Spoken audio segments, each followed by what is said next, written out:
Okay. So in fact, when you do a problem statement, at the moment you are really doing a meta-analysis. Okay, now if you look at this example. Okay, slide number 10. Can you see the slide? Okay. Yes. This is a meta-analysis whereby these people have studied Estin, Chang, Gurin, Smith. So meaning to say, when they study them, they found out that the studies that have been conducted are just based on quasi-experimental and correlational design using self-report data. So that is a meta-analysis. So when you write your problem statement, you are expected to do a meta-analysis of the articles that have been done.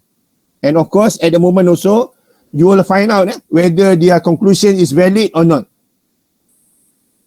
So that is what the green color. So green color is the conclusion of the meta-analysis. Okay, clear? So in our research, there is few people do meta-analysis was a part of our research. Okay. It's not for this higher researcher, they study many research. So they don't write a paper based on real data. They write their paper based on the analysis of other researchers. So similarly, when you do your own paper, your own research, you will do a meta-analysis. But chances are the number of the research that you go through is not that many lah. Okay. So when you write a literature review, you at the moment are doing a meta-analysis, but with a smaller number. Okay. So you don't write a paper just on those research because the studies that you study upon is a few. Compared to these bigger people, they study a lot of research. Okay. Okay, I see. Okay, orang lain ada soalan ke? Ciru kalau ada soalan, tanya. Mungkin orang student lain boleh dapat berkongsi lah. Kerana saya tak nampak apa sebenarnya yang you all tak jelas. So you all kena tanya soalan lah. Okay, Doktor.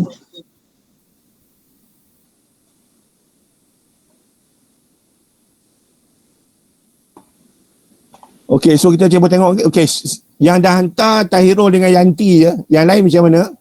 Sila hantar nama, matrik, nombor telefon, email dan lokasi anda sekarang.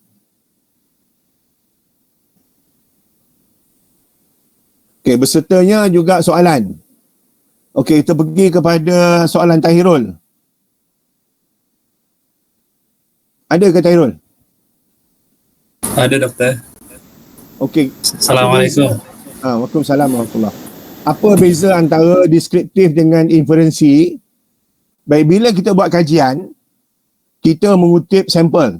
Katakanlah ada 100,000 orang yang kita nak kaji, kita ambil sampel. Kalau ikut Krejci dan Morgan tu, kita perlukan 400 ya. So walaupun kita nak kaji populasi 100,000, kita ambil 400 orang. So data yang kita pungut daripada sampel tu adalah bersifat deskriptif. Yang mana hanya menggambarkan mean, sisian piawai, julat dan sebagainya lah. Tetapi bila kita nak membuat inferensi lanjutan terhadap populasi, maka kita gunakan analisa inferensi. Jadi kat sini bila kita buat analisa deskriptif, kemungkinan apa yang kita simpulkan tu betul lah. Kalau ada 100 orang, 100 orang lah. Kalau ada 40%, 40% lah. Tetapi bila kita buat analisis inferensi, maka akan termasuk unsur-unsur ralat. Kerana kita nak kaji 100,000 berdasarkan 400 orang. Jadi kat sinilah kajian statistik memberikan had yang boleh diterima sebagai 95% betul. Itu yang P sama dengan 0.5 tu. Jadi kalau katalah kita kaji sesuatu, kita katakan ada beza, perbezaan kita itu adalah 95% betul. Jika kurang pada 90%, adalah disimpulkan tidak ada perbezaan. Itu maksudkan antara deskriptif, data berkaitan dengan sampel, inferensi, kita buat kesimpulan ke atas populasi menggunakan sampel. Okey, Tahirul boleh? Puati? Boleh doktor, boleh. Terima kasih doktor. Okey, yang kedua ialah Yanti ya. Apa maksud intervening Doktor? variable? Okay. Boleh tanya lanjutan dari tadi deskriptif sama inferensi? Okey, teruskan. Berarti di dalam metodologi itu kita guna dua kajian itu ya, kuantitatif. Dua-dua diterangkan. Kita kena terangkan sampling, deskriptif dan kena terangkan inferensi. Dua-dua kena ada. Dua-dua kena ada. Ya. Pasal ingat ya, dalam kajian kuantitatif, kalau kita hanya gunakan sampel saja, maka kajian tu kurang nilai lah. Kerana kita lebih kisahkan yang populasi tu. Okey. Okey, seterusnya yang timnya soalan ya. Intervening variable, perkataan intervene makna dia mencelah. Contoh, Yanti minat nak belajar. Okay, so independent variable-nya minat. Dependent variable-nya berapa banyak ilmu yang Yanti dapat, betul? Betul. Lagi tinggi minat, patut ilmu lagi banyak kan? Tapi tengah-tengah belajar ni ada elemen lapar, betul tak? Bila lapar, agak-agak minat tu cukup tak untuk belajar terus ke nak berhenti makan dulu?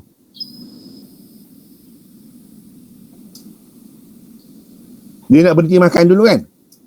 Ya. Maka itu adalah yang mencelah. Itulah intervening variable. Okay? Jadi bermakna bila kita belajar, dia bukan sepenuhnya situasi itu. Ada elemen lain. Sebab tu dalam kes intervening variable ni, kita kena ambil kira lah. Okay? So perkataan intervene maksud dia mencelah. A dengan B bercinta bagus tapi ada C mencelah. Orang ketiga tu. So kena ambil kira, pertimbangkan yang ketiga tu. Okey? Itu maksud intervening. Doktor, boleh saya beri contoh lain? Ya, boleh. Misalnya pola asuh itu independent variabelnya. Kemudian Pola asli apa? Keibubapaan, parenting style. Okey, parenting style. Pola asuh, okey. Dan DV-nya prososial anak. Tingkah laku prososial anak. Dan kalau intervening variabelnya boleh finansial keluarga. Yes, very important. Maknanya mak bapak dia dididik dengan cara mendidik anak secara demokratik kan? Bapak dia, datuk dia ajar dia menjaga anak dengan demokratik, jangan paksa budak tu. So sepatutnya anak tu juga mendapat cara yang demokratik, betul? Ya. Tapi oleh kerana bapaknya masalah financial, miskin ya. Jadi tak boleh demokratik, anak tak bolehlah minta apa dia nak. Anak dipaksa memakan apa yang dia tak nak makan. So elemen paksa tadi dimasukkan. Itu adalah intervening variable. Maka financial memang adalah merupakan intervening variable. Okey. Okey, jelas? Ya, terima kasih. Okey, sama. Okey, Zailino. Okey, belum lagi. Tak apa, masih dalam proses mengenai pasti kaedah. Usyarani, apa maksud kuasa eksperimental? Doktor, saya nak tanya. Nanti ya. Kita ambil Usyarani dulu. Usyarani ada? Ada ke Usyarani? Ya, ada doktor. Okey. Apa maksud kuasai? Ya. Baik. Ingat kita belajar ni, anda kena tahu semua reka bentuk lah. Yang paling ketara sekali ialah kita sebut reka bentuk tinjauan. Tapi tinjauan ni sebenarnya hanya mengumpul data. Nak kaji secara korelasi, secara causal comparative. So yang ini semua bersifat tidak eksperimental. Kita tak ada mengubah apa-apa. Okey?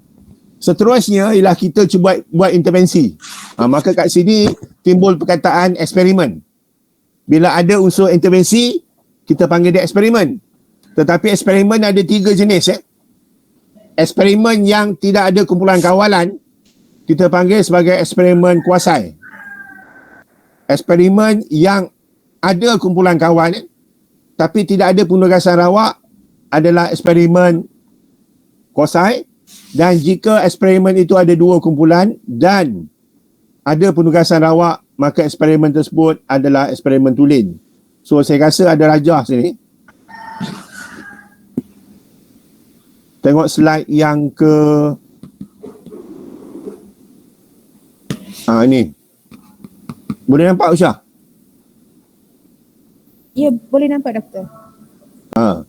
So apa dia kuasai? Kuasai bila kita ada 2 kumpulan. Satu kumpulan kawalan, satu kumpulan eksperimen, dan tidak ada penugasan rawak, tak ada random assignment. Maka nama dia eksperimen kuasai. Kuasai itu maksud palsu. Tetapi kalau kita boleh buat penugasan rawak, dia jadi eksperimen tulen. Boleh ikut tak kata? Ya, doktor. Okey. So perkara ni kita akan buat ulang-ulang lah. Kerana mungkin sekali sebut tak berapa ingat, kita akan buat ulang-ulang. Okey, bagi Nadirah mencelah. Nadirah? Doktor, saya nak tanya yang intervening variables tadi, kalau dalam kajian kita tak guna variables tu, kajian kita dikira tak valid ke? Okey, sekarang ni bila kita cakap pasal valid tak valid ni, dia tidak berkaitan dengan pemboleh ubah. Dia berkaitan dengan instrumen tu dan juga reka bentuk. Jadi kalau kita nak katakan dia tak valid, kalau instrumen itu valid, boleh percaya, reka bentuk tu pun mencapai mengawal ancaman, maka kaedah itu dianggap sebagai kaedah yang baik lah. Walaupun kita tak mengambil kira intervening. Okay, tapi tentu sekali lah dengan ada intervening, memerlukan lebih banyak kerja lah. Jadi kat sini kita nak lihat bahawa bukan satu perkara yang agak mudah nak mengambil semua intervening. Kalau kita buat begitu, kemungkinan besar kita tak dapat kesimpulan lah. Okay, so tak boleh kata yang tak mengambil intervening hasil kerja yang tak baik. I wouldn't say so lah. Okay, Naida jawab. Jawab doktor, terima kasih. Okay, kita pergi pada tiru tadi. Apakah masukkan dengan manipulative variable? Dalam eksperimen ni, kita ubah benda tu Kita kata dia dapat kaedah A, dia dapat kaedah B. Kita manipulate. Okay? Jadi dalam experimental study, memang ada intervensi yang kita intervene tu lah. Manipulative variable dia. Berbanding dengan non-experimental, contoh, korelasi, causal comparative, kita tak buat apa-apa pun. Kita hanya ambil data as it is. Then there is no manipulative variable. Okay. Boleh just answer your question. Okay, faham doktor. Nadirah, tidak dalam penggunaan reka bentuk 19. Okay, ni cakap biar dulu. Maisara. How we conduct 3 tests. Oh, Maisara cepat nak lompat Okey, kita lompat dulu kepada intervening, controlling, moderating and confounding Baik, semua istilah-istilah ni adalah berkaitan dengan pemboleh ubah. Okey, intervening yang mencelah masuk. Moderating ni yang mengubah suai benda tu. Contoh Masyarah masuk kelas ni, bila seorang-seorang takut nak masuk Masyarah. Betul? Tiba-tiba masuk si Fitri moderatekan anda daripada seorang yang tak berani menjadi lebih berani. Betul tak? Betul. So moderating ni dia mengubah suai. Okay, itu masuk moderating. So intervening pun sama, tapi moderating ni selalu ke arah yang lebih positif. Dan yang terakhirlah confounding. Dalam banyak-banyak kajian confoundingnya kena jaga. Pasal kalau kita gagal kesannya ada yang confounding variable, maka kemungkinanlah kita akan buat kesimpulan yang sah. Contohlah kat Malaysia ni ada 2 orang yang kaya Datuk Alif dengan Datuk Bida, betul? Kita lihat bahawa kekayaan mereka adalah datang pada kerajinan mereka, betul? Betul kan? Setuju? Setuju.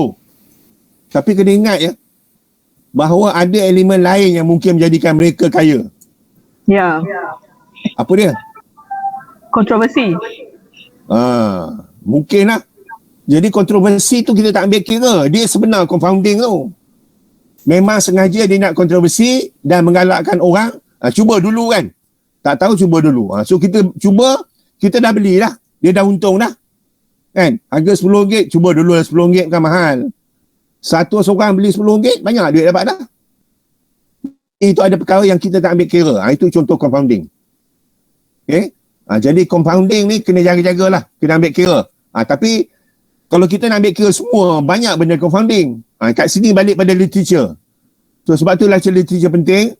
Literature akan bagi tahu compounding manakah yang paling menonjol. Sebab itulah macam mana kita nak tahu bahawa sesuatu tu lebih menonjol berbanding dengan yang lain. Ada bentuk indeks tak? Pernah dengar perkataan korelasi? Pernah kan? Jadi kalau kita tengok korelasi ni kita korelasikan dengan pembeli ubah bersandar. Dan dia akan membuahkan hasil nilai R. Okay? Maksimum 1, kosong tak ada korelasi, negatif 1 ialah songsang lah. Dan dia ada nombor. So berdasarkan nombor tu, 0.6 lebih tinggi korelasi berbanding dengan 0.3. Jadi kat sini, jika korelasi dia lebih tinggi, maka dia lebih confounding berbanding dengan yang 0.3. Jadi kalau kata kita tak cukup tenaga, kita hanya boleh kontrol satu je, maka kita kontrol yang 0.6 tu. Kita tak kontrol yang 0.3.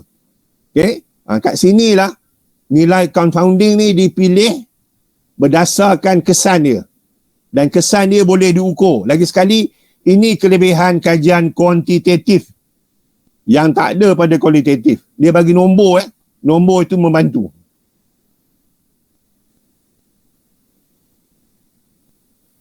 Okey, kemudian Umairah. Email semua tak ada lagi Dual Fadli. Okey, bila kita sebut kajian conceptual framework dengan theoretical framework, dalam kursus ni lah khasnya lah. Saya galakkan anda belajar. Kita boleh ambil orang punya rahsia kalau benda tu dah ada. Tapi dekat kursus ni lah, kita belajar, buat benda, dan yang silap tu kita belajar pada silap. So anda akan dibagi cukup ruang lah untuk membaiki balik apa yang silap. Walau bagaimanapun, kalau dah ada benda tu, saya tak ada bantahan lah. Tapi mungkin kalau anda guna framework orang lain, maka tak nampak lah kesungguhan di pihak anda. Sama juga kalau instrumen anda ambil instrumen orang lain pun sama juga. Pasal tujuan kita nak belajar, so kita buat instrumen sendiri. Okay? So dengan buat instrumen sendiri ni, maka kita akan lebih fasih. So kita tak bergantung pada orang dah. Ni kalau makan nasi lemak, kena pergi kedai cari nasi lemak kan. Tapi kalau dah tahu buat nasi lemak, anda buat nasi lemak sendiri. Itu maksud dia. Okay? Tapi tak ada halangan lah. Okay, Zaitun. Boleh tak temu buah dikira sebagai kuantitatif? Baik, tentu sekali bila seorang tu ditanya, saya nak berbicara dengan Zaitun, ada Zaitun? Zaitun? Saya doktor. Ada. Okey, Zaitun. Nama awak siapa? Nik Zaitun. Nik Zaitun. Betul. Jantina awak apa? Perempuan, Awak tinggal di mana? Johor.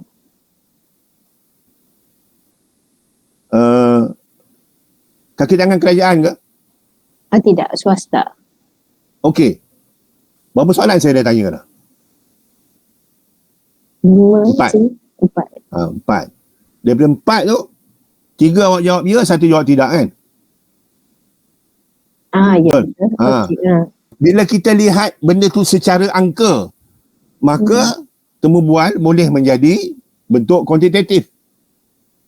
Contoh Nik Zaitun, saya tanya 3 soalan tu berkaitan dengan diri dia. Tapi saya tanya orang lain, berkaitan diri orang tu, saya tanya 10 soalan. Ada beza dah kan? Kenapa yang wanita ni tanya soalan sikit, yang lelaki tanya soalan banyak? Contoh. So kita nak bandingkan antara bilangan soalan yang ditanya. Panel tanya berapa soalan? Banyak lah. You tanya apa? Satu soalan je. Jadi kemungkinan besar satu soalan tu tak dapat kerja lah kot. Yang banyak soalan tu dapat kerja. Jadi bermakna sama ada kuantitatif atau kualitatif bergantung pada bagaimana kita nak analisa. Jadi apa saja boleh diukur, basically is quantitative. Okay? Kualitatif ni apa? Bila kita lihat apa benda yang ditanya. Contoh, Nik Zaitun. Kenapa nama Nik Zaitun tu ada Nik kat depan tu?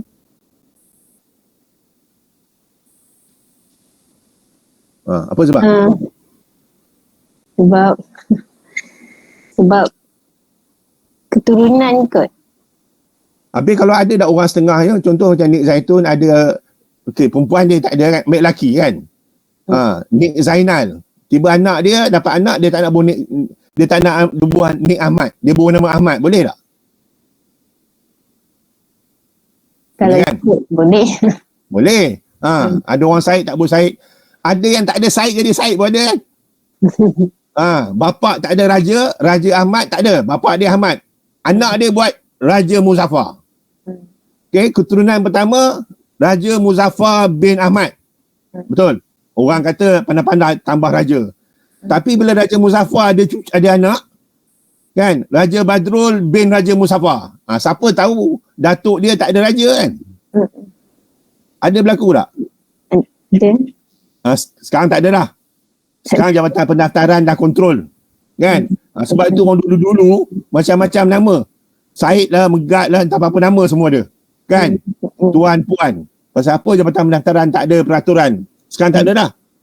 Jadi bermakna kita boleh simpan nama tu, kita boleh buang nama tu. Okay? Saya ada seorang kawan, bapak dia Megat, anak dia tak nak buat Megat. Okay? Kenapa? Pasal bapak dia kena kritik macam Mat Gad basikal. Tahu basikal kan? Basikal ada Mat Gad kan? Mat Gad. Ataupun contoh pengawal wanita panggil Mat Gad. Jadi dia tak nak buang. Jadi soalan paling penting sekarang ni, apa beza kuantitatif dengan kualitatif? Kualitatif menekankan kepada kenapa dan bagaimana. Kenapa ada Nik? Okay? Bagaimana jadi ada Nik? Bila dia menunjukkan kenapa dan bagaimana, lebih baiklah kajian tu bersifat kualitatif. Tapi kalau katalah dia menekankan pada nombor tu sendiri ya, khasnya kita cakap pasal inferensi, maka Nik Zaitun binti Nik apa? Makna je. Macam mana tak ada Nik atas tu? Ada masalah tak? Sebab mak saya raja. Jadi apa yang berlaku? Bila lelaki sekian-sekian kahwin dengan orang bergelar, maka anak dia seolah turun satu tangga kan? Okay? Jadi bagi orang tak faham, dia nak tahu kenapa, maka kat sini kajian kualitatif lebih baik. Okay, saya jawab dulu ya. So adakah temu bual boleh kira kaedah kualitatif? Sebab tu kita kira data tu. Bagaimana kita analisa data? Data kuantitatif, data kualitatif. Okey, doktor, boleh saya tanya soalan? Ya, sila. Okey, kalau macam contoh saya, proposal saya tu saya buat untuk tahap pragmatik di kalangan kanak-kanak. Sekali lagi apa? Tahap pemolehan tahap pragmatik, pemakin kepada komunikasi dan sosial kanak-kanak. Setakat ni proposal saya diterima lah, tapi mungkin akan ada perubahan. Cuma reka bentuk kajian saya tu saya gunakan metod DDR, Development Design Research, which dia menggunakan kedua-dua metod. Cuma ada perbincangan sikit yang saya nak cuba ubah. Saya hanya nak gunakan kuantitatif saja, tapi dalam metodologi kajian saya tu ada temu bual dengan pakar dalam bidang bahasa dan juga pendidikan awal kanak-kanak. Jadi macam mana doktor? Memang dia tak boleh ubah ke kuantitatif lah. Dia memang sememangnya ke kualitatif lah doktor. Okey, yang pertama sekali, jangan sekali-kali kata yang mana lebih baik. Tak. Kedua-duanya baik bergantung kepada tujuan kita. Okay? Hanya kita mengambil kira kekangan masa yang ada. So the best research is kedua-duanya sekali. Tapi selalu ambil masa lah. Maka mengambil kira masa tu, kita mungkin terpaksa bataskan kepada pendekatan tertentu. Okay? So yang itu balik pada tadi lah. Hanya jika dia bersifat kualitatif, maka sampling biasanya bersifat apa dia? Purposive. Terhad. Tetapi dia melihat secara mendalam. Okay? Kat situ temu bual adalah instrumen yang penting. Soalan paling penting nak tanya, awak boleh ke temu bual orang sehingga boleh mengeluarkan data-data yang diinginkan? Atau awak kurang berkebolehan, awak tak pandai tanya, awak tak cukup senyum, dia tak nak respon, maka dengan sendirinya awak tak ada data. Atau jika anda memilih kuantitatif, lebih kepada mengumpul data daripada populasi lebih besar. Okay? Dan tentu sekali lah dia memerlukan statistik. So dalam kes kuantitatif ni, elemen kemanusiaan tu kurang ditimbangkan sangat. Pasal dia tak jumpa dengan orang yang dia nak dapat data. Jadi orang ada kekuatan dan kelebihan masing-masing lah. Tapi yang paling baik ialah kedua-duanya.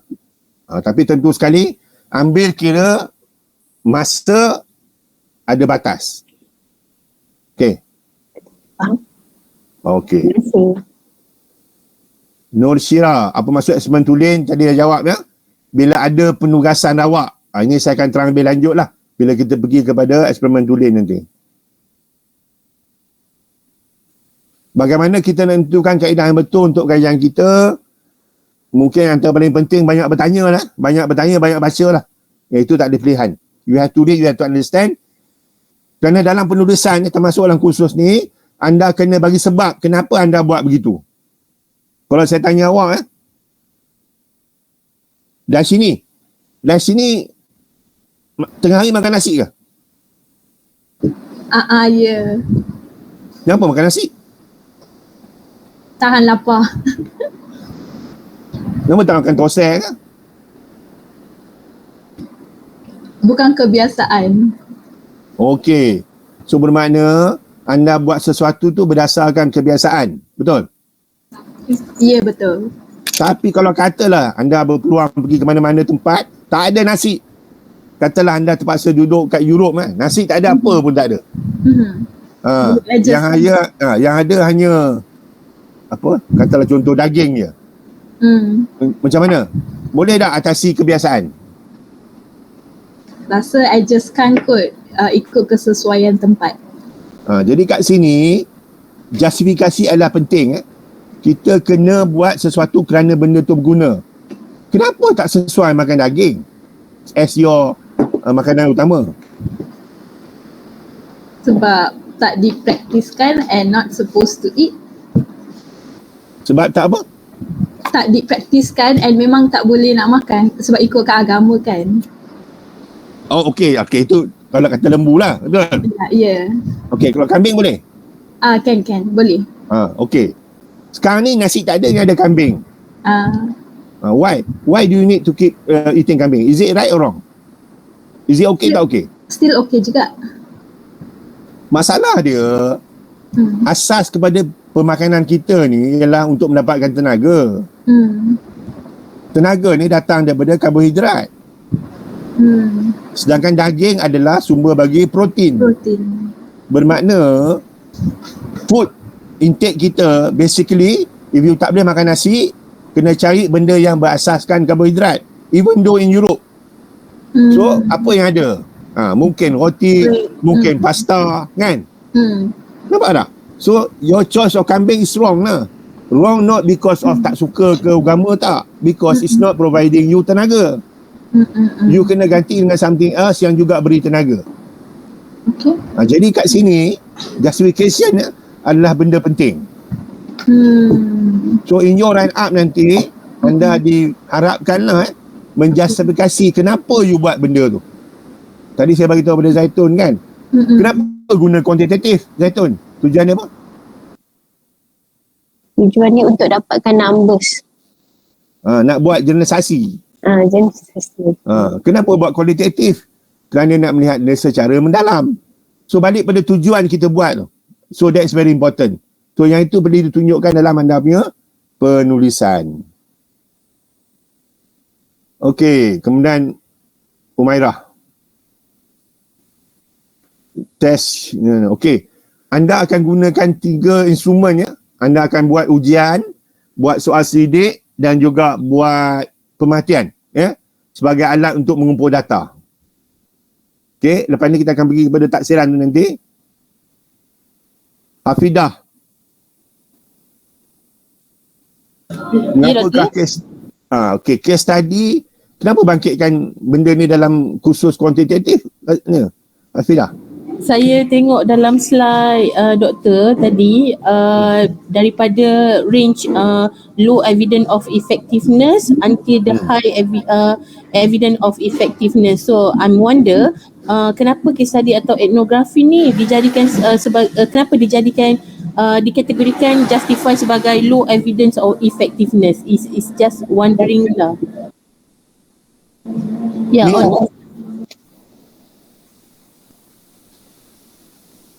Okey. Kalaulah kata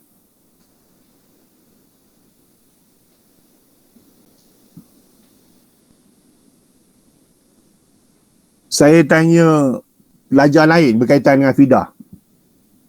Hafidah ni orang dia rajin atau tidak? Seorang kata rajin, 2 kata rajin, 3 kata rajin. Tanya 100 orang kata rajin. Agak-agak betul tak awak ni rajin, Hafidah? Rajin lah. Rajin ke, Hafidah?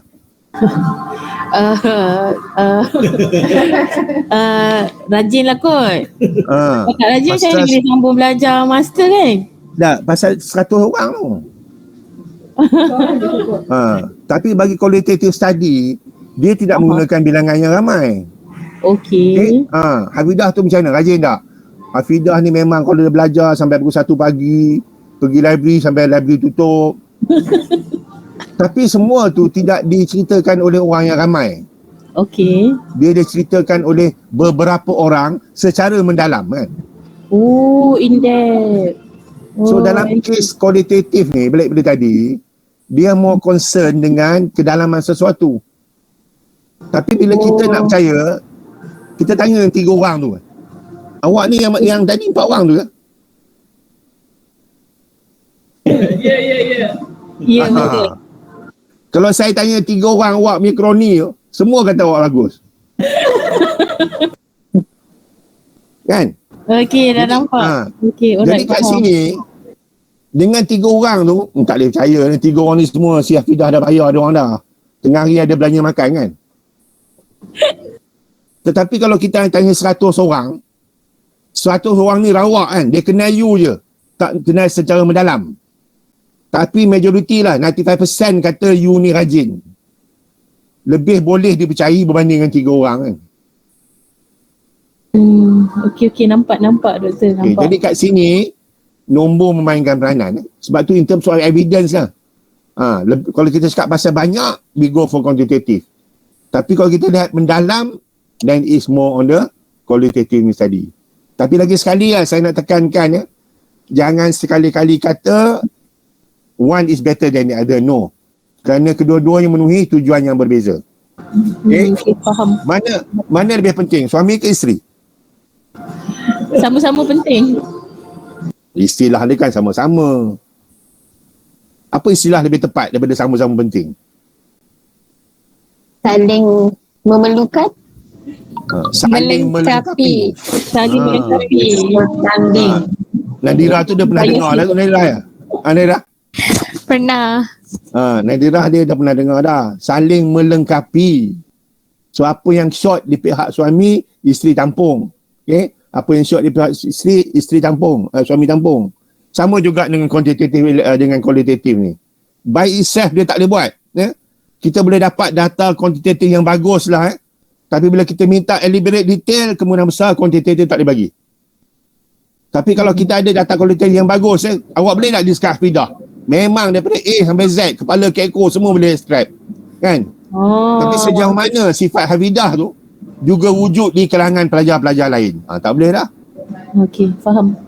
So Nasib tujuan Dr. itu perlu ambil kira. Dan tujuan ini perlu dinyatakan dalam penulisan. Okay? So menjustifikasikan kenapa sesuatu tu adalah tanda lah perkataannya sarjana tu. So anda akhir sekali nak jadi sarjana, nak dapat master tu ya. Sarjana ni dia boleh bagi sebab. Kalau tanya orang biasa dia tak boleh bagi sebab. So it's very important. Kat sini banyak baca banyak soalan penting lah. Okay, so hopefully answer your question. Muhammad Nur Effendi boleh beri contoh penugasan rawak So ini kita akan buat lebih lanjut lah nanti dalam eksperimen nanti. Saya akan lebih lanjut. Khairunisa, lama tak dengar Khairunisa. Apakah extraneous variable lah?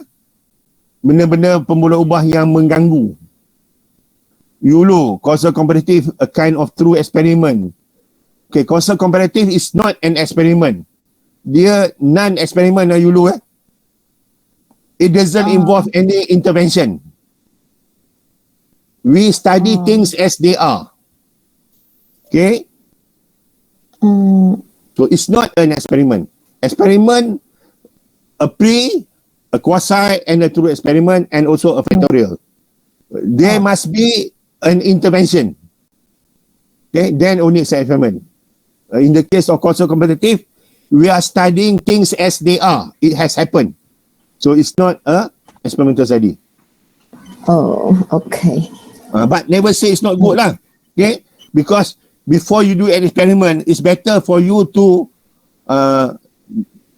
read the literature or you yourself have done a causal comparative. So never say lah one method is better than the other. No. It all depends on your purpose. Okay, Atira. Bolehkah tulis puisi dalam bahasa Melayu tapi instrument in English untuk tujuan mana? Kalau kita nak buat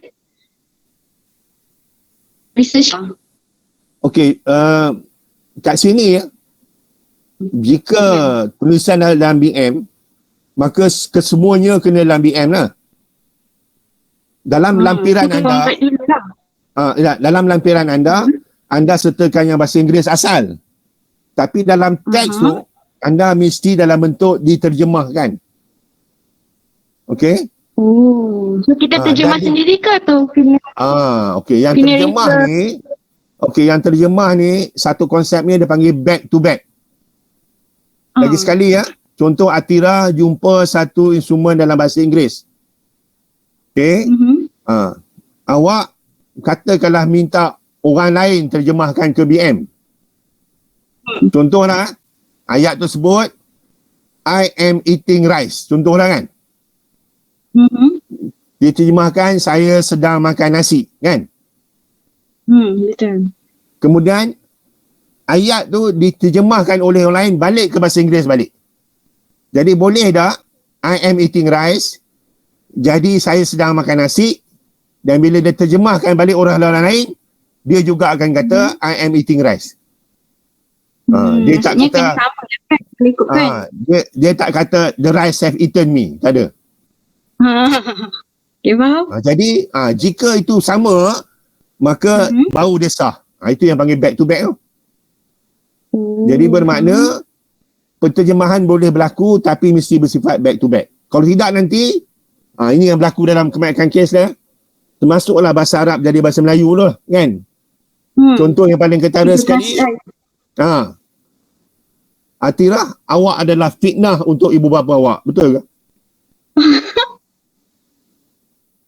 Betul ke Atira? Salah. Kenapa salah?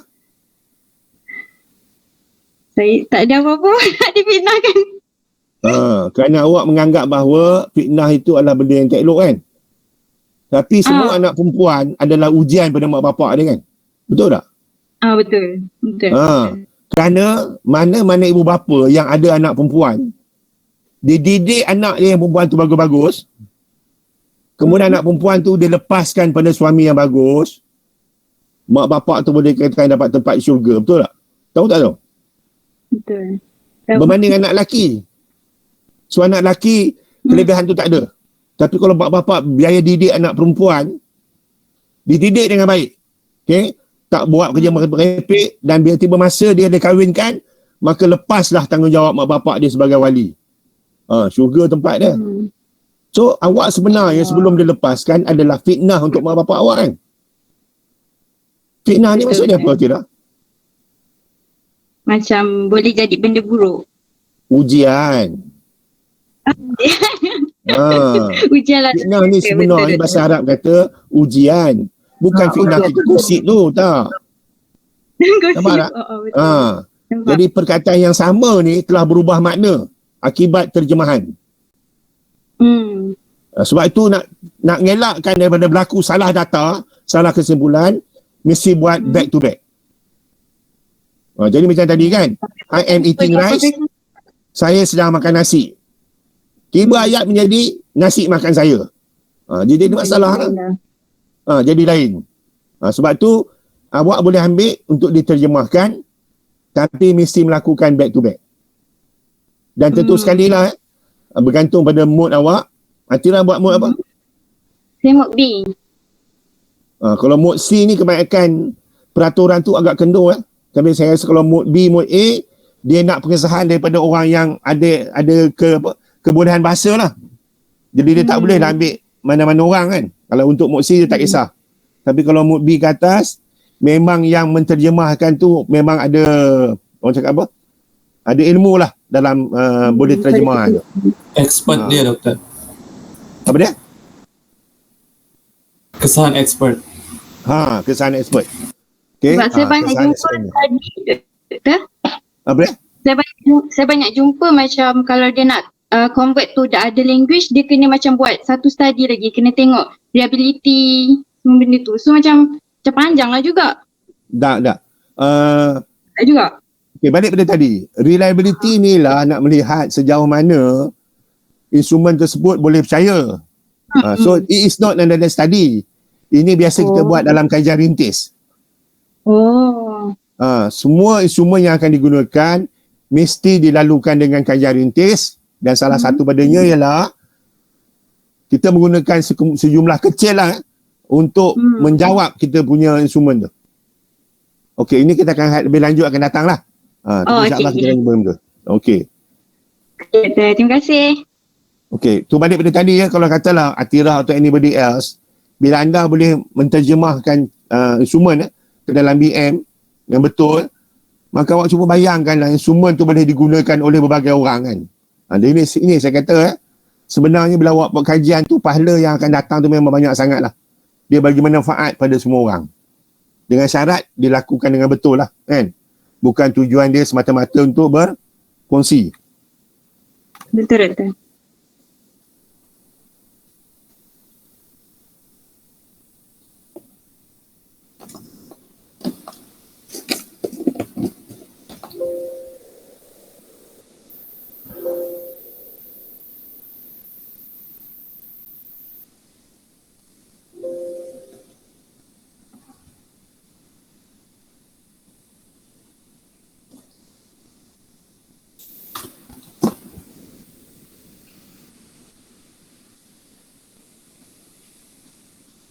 Okey. So saya rasa Atirah ni merupakan orang terakhir kot ya untuk interaksi. Yang lain saya tak pastilah kenapa, tapi tak ada kot.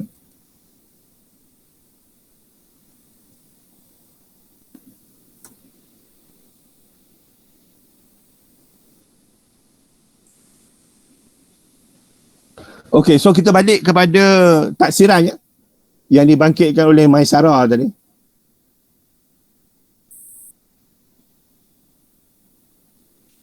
Okey, sekarang kita lihat pada taksiran khusus ni. Okey, Maisarah, saya bagi awak peluang nak tanya soalan. Ya, doktor. Apa soalannya? Saya nak penerangan dari doktor. Berkaitan dengan? Yang bagian 3 tu, doktor. 3 ujian 3 test tu macam mana kita nak buat? Okay, untuk semua orang ya, including Yulu, this course has no exam. Khusus ni tidak ada peperiksaan akhir. Semuanya dibuat secara kerja khusus. All is done as a coursework. But when you say coursework include test. Okay. So, apa yang terkandung dalam 100% khusus ni, tugasan yang pertama ya, 30% ialah you will write chapter 1, 2 and 3. So 1 is regarding introduction, 2 is the literature review, 3 is the methodology. So methodology ni inclusive. Semua termasuklah ujian rintis. Okay, so saya nak ingatkan sajalah ya, tugas saya lah untuk membantu anda. So janganlah risau ya. Kalau anda rasa tak ada masalah untuk tanya soalan, sila tanya soalan. Mana-mana bahan yang boleh saya bagi, contoh, video dan sebagainya, saya akan bagi. So paling penting sekali, janganlah risau. Kalau benda susah macam mana pun, kalau kita buat berulang-ulang, kita tanya soalan, insya-Allah kita akan dapat benda tu. Okay. So itu adalah dalam chapter, dalam tugasan 1. 30%. The second 30% ialah anda akan lakukan kajian di mana anda akan buat data simulasi. So, it's not real data. Data ni memang bukan data betul. Semua data ni adalah data yang anda reka sendiri. So, apa yang kita buat ialah anda akan buat penulisan untuk bab 4. You write the findings. And then, you will write the chapter 5. So, one of the biggest mistake students have written that when they write their chapter 5, the chapter 5 doesn't refer back to chapter 2. So this is the biggest mistake there is. Anda mesti rujuk balik bab 2 tu. Jika bab 2 tu adalah kerangka anda membina penulisan, maka kena ambil balik kerangka tu. Adakah dapatan anda tu selari atau bercanggah? Is your findings in contrast to or is aligned to what you have described in chapter 2? Then we go for the references, the appendixes, lampiran contoh Atira bangkitkan tadi, instrumen dalam bahasa Inggeris kita letak sebagai lampiran, bukti bahawa kita gunakan instrumen yang sebenar, tetapi kita tak letak dalam badan teks lah. Okay, dan akhir sekali kita tulis satu abstract. So abstract ni saya tak tahu kenapa pelajar PhD pun dah siap PhD dia pun abstract berulang-ulang kena tolak. Sedangkan abstract ni antara yang paling senang lah. Dia memerlukan 4 perkara saja. Adanya tujuan, metodologi, dapatan dan implikasi. Tapi mungkinlah akibat tak belajar dengan betul, penulisan abstrak menjadi merayau-rayau. Okay. So that is tugasan 2, 30%. Number 3, akan ada 3 ujian. Saya rasa ujian ni akan bersifat 10%, 10%, 10%. So contohlah ujian 1. Penting untuk anda rujuk glossary. Nama-nama tadi kan, apa dia independent variable. Kenapa kita guna korelasi? Contoh. Second test. Kita akan buat analisis. Kita banding bezakan ya. Apa beza antara a Mann Whitney U and a independent t-test. Contoh. And the last 10% ni, kita akan mentafsir output. So, most likely lah, we won't do every test there is. Kita tak cukup masa. Antara yang confirm lah, kita akan buat ialah macam mana nak tafsir independent t-test. Okay, salah satu daripada isu independent t-test, kalau awak tengok, dia ada 2 bacaan. Pernah tengok tak independent t-test? Ada 2 baris data tu. Yang mana nak baca? Baca yang bawah atau baca yang atas? So yang itu pun kena ada expertise lah.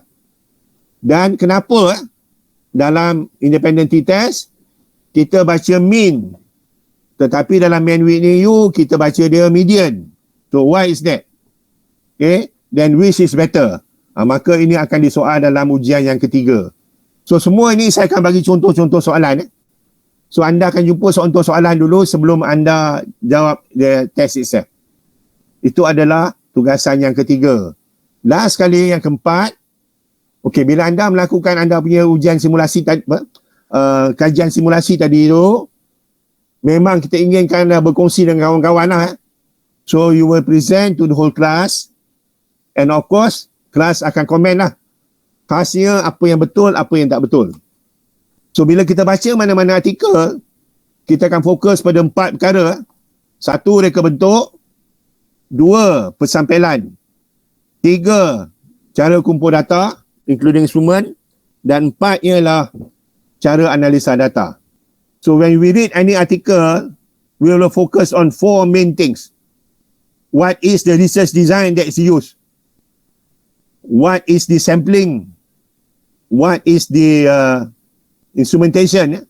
How they collect data? And how is the data analyzed? Okay. So fokus pada 4 itu juga akan digunakan dalam forum. Dan total in all 100%, there is no exam.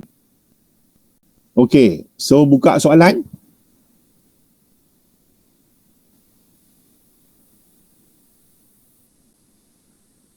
So saya nak tekankan lagi sekali ya, tujuan utama anda ialah untuk belajar. Tugas utama saya ialah untuk mengajar, menjadikan anda lebih mudah faham, dan paling pentinglah anda sukakan kuantitatif ni. Kerana dengan adanya ilmu ni, hopefully you can help yourself and you can help your society. Kalau tidak nanti ajaran sesat yang ada ni, saya rasa perlu dipantau lah. Kalau tidak nanti kan macam-macam yang orang buat tak betul, kita benarkan.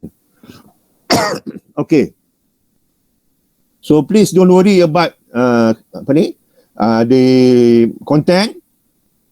As much as possible lah, I will upload in fact buku-buku yang digital kan, so that you can read too. Hanya isu yang ada sekarang ni, buku dalam bahasa Inggeris memang confirm ada. Dalam bahasa Indonesia ada tapi limited. Tapi buku BM saya belum pernah jumpa lagi yang boleh di-upload. Yang ada hanya printed copy je. Ya? Dalam bentuk soft copy tak ada. So bermakna I will upload English books, yes. At least 3 lah kata. Books on research methodology and books on SPSS, especially yang tidak melibatkan nombor kerana ramai orang takut dengan nombor. So adalah buku-buku yang tidak terlalu menonjolkan nombor. Because nombor walaupun penting tapi tak semesti kita risau. Dan juga yang saya kata tadi, ada Indonesian punya buku lah. Setakat ni yang bahasa Malaysia punya tak ada. Of course untuk Yulu Mandarin saya tak ada baca lah. Itu saya minta banyak lah. Okay. So any question? Untuk first week ni. Hopefully next week can see you again. Taklah next week akan hilang kot. Yang saya replay lah. Apa dia? Okey, ada soalan? Doktor, saya Tahirul Hakim, Doktor. Soalan saya terkait dengan pentaksiran kursus ni. Yang pertama, tugasan pertama iaitu chapter 1 up to chapter 3 kan? Yes. Maybe we have done it GRU. Yes. However, we never meet with our supervisor. So if we want to continue after we finishing this course, quantitative course, and we will take quantitative research also. So if we want to continue to our supervisor, sometimes the supervisor is not suitable. Sometimes supervisor is rejected our proposal. So what we have to do, Doctor? Okay, pertama sekali, rejection tidak akan berlaku jika proposal tu ditulis dengan betul. Betul, Tahirul, setuju? Setuju, Doktor. Dia reject pasal mungkin ada yang tak betul. So kita buat supaya betul lah. Itu je. Kan? Jika semua betul, insya-Allah dia mesti terima. Alright. Okey. Jadi jika anda nak gunakan anda punya kajian ya sebagai asas pada ni, saya tak ada halangan. Tetapi saya nak tekankan ya, contohlah apa yang anda akan buat dalam kursus ni, let's say ya, anda akan menggunakan soal sidik. Okey. So, Alright, okay. untuk kursus ni anda akan diajar dan perlu menyediakan 3 instrumen, soal sidik, ujian dan pemerhatian. Kerana saya mengajar anda untuk anda boleh gunakan semua, not specifically for your studies. Sama juga, jika anda nak buat perbezaan, saya akan ajar anda juga berkaitan dengan perkaitan. Kita akan buat regresi. Okay, dengan simulated data. So, hanya kita buat dalam masa yang ada lah. Kita tak boleh buat panjang-panjang sangat, masa dah cukup. Supaya bila anda habis kursus ni, anda tak terbatas kepada apa yang anda nak kaji saja. Setakat ni saya nampak ya, termasuklah yang buat PhD ni, dia tahu kajian dia je. Dia tahu reka bentuk dia lah. Lain semua dia tak tahu. Kalau anda tidak jadi pensyarah, tak ada masalah sangat lah, kan? Betul. Because anda hidup sendiri. Tapi bila anda ada pensyarah, student datang dengan benda yang lain, anda tak tahu, masalah besar. So bermakna, you have to know everything. Dan I will help you try to know everything. Okay? Okay, thank you so much. Notes and of course video. So hopefully it can be done lah. Alright, okay. Thank you, Doktor. Okay, so jawab Tahirul punya soalan. Satu lagi, Doktor. Terkait dengan tarikh last we submit our chapter 1 up to chapter 3 and then tugasan kedua chapter 4 up to rujukan itu kan. Okey, untuk orang lain saya tak tetapkan. Untuk Tahirul semua mesti hantar sebelum besok. Boleh Tahirul? Sama-sama lah Doktor. Yelah, kita kata kalau boleh jangan gopoh, kan? Okay. Baik. So baik, saya rasa yang pertama yang saya akan minta anda hantar dulu without grading ya, ialah apa yang anda dah buat untuk GRU. Especially kalau kata anda nak memurnikan yang itu. Okay. So send me what you have written for your GRU so that I have an idea lah what you know and what you do not know. So dan semua hantar bahan melalui My Guru. So saya akan buka tapak, awak akan submit apa yang awak buat dalam GRU. Pada yang dah buat, pada yang belum tu tak apa, macam Nik Zaitun tu tak salah worry. Siapa yang belum lah. Pasal this is not graded. Saya nak tahu sama ada apa yang you tahu dan apa yang tak tahu. Hasil yang tak tahu tu kita nak betulkan lah.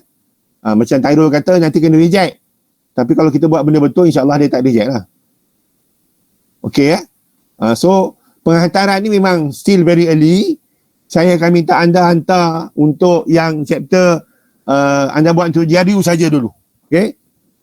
Pasal ada saya nampak lah antara kelemahan besar ialah berkaitan dengan definisi operasi tu. Okay, ramai yang tak buat. Sedangkan itu antara yang paling penting. So nak tengok sejauh mana benda tu dilakukan atau tidak. But this is not a graded exercise. So don't worry. Okay.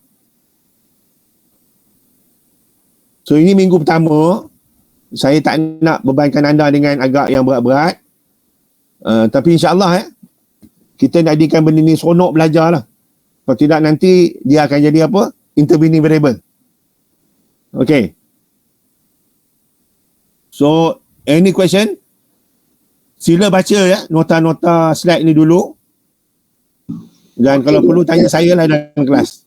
I would prefer you to ask question in class, kecuali macam saya kata for Yulu and English ni mungkin I have to set time untuk dia. But of course bila saya buka masa untuk dia nanti anybody else nak join in pun boleh lah kan. Kalau Tahirul rasa okay, but basically it will be in English. Okay Yulu so maybe you should discuss with your friends what time that you are free that we can talk.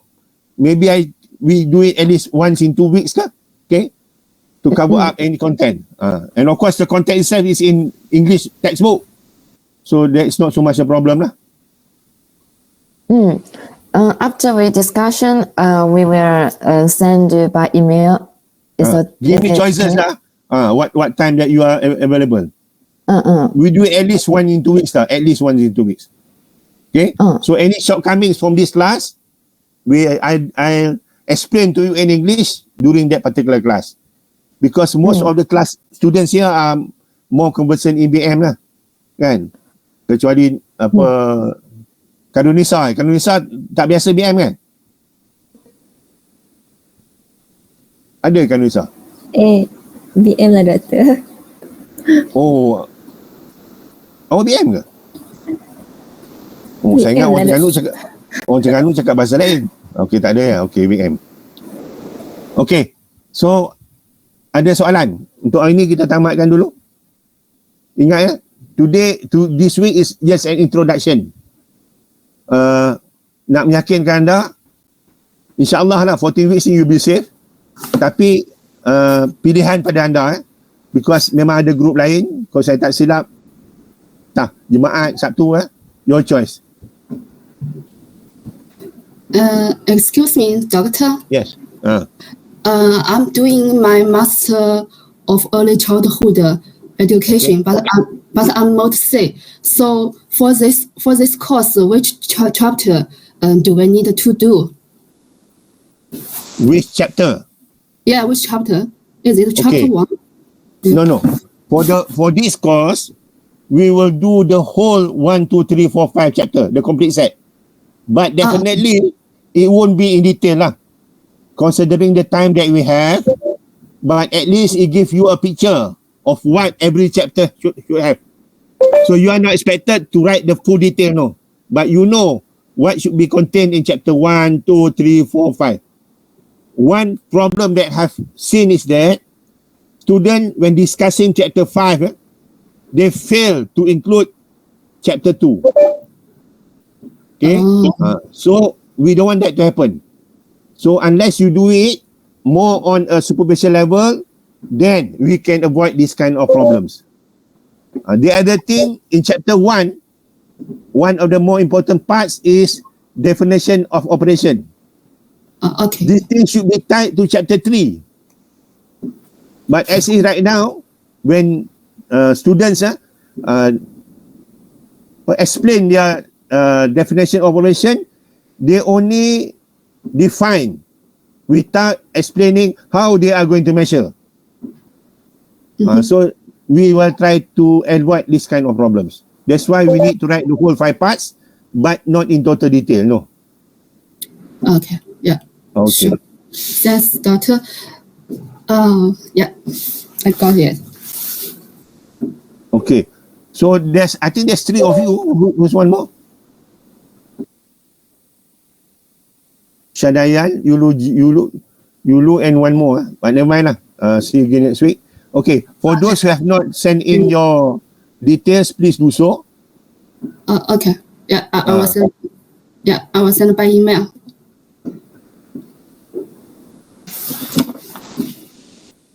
Okay, saya rasa untuk hari ni kita berhenti dulu. Okay, saya harap sangat anda baca slide tu dan buku-buku yang saya akan naikkan dalam MyGuru. Okay. Dan jika anda ada masalah berkaitan dengan SPSS, saya naikkan juga ada video dalam bahasa Melayu. Bagaimana mentadbir data lah. Kan? Supaya anda boleh lihat berulang-ulang. Okay. So bagi semua bahan yang boleh hantar MyGuru, saya akan hantar MyGuru. Bagi yang tak boleh kerana terlalu besar, saya akan guna email anda. So akan gunakan email yang anda hantar ni dan email yang siswa tu. Okay, so please check.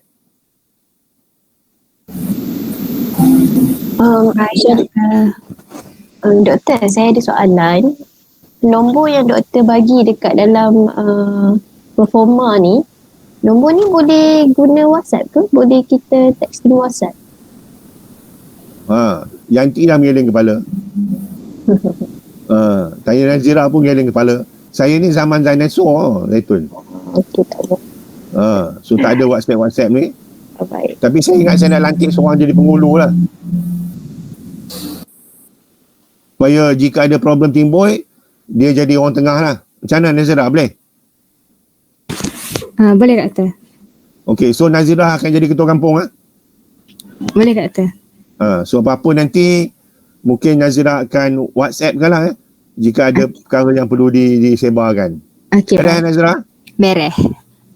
Awak sekarang kat Terengganu ke? Betul. Okey. Okey, itu saja untuk hari ni. So, terima kasih. InsyaAllah jumpa minggu depan. Harap tak lari keluar. Terima kasih doktor. Okey. Assalamualaikum warahmatullahi Terima kasih doktor. Waalaikumsalam warahmatullahi wabarakatuh. Terima kasih doktor. Terima kasih doktor.